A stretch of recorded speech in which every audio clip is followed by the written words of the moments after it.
Okay, everybody. Well, I'm going to try to make a quartering tool out of random parts that I bought at the various hardware stores. So this is an angle brace. Got 4 pieces.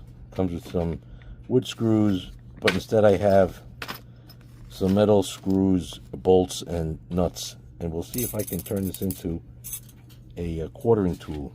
So it could be interesting.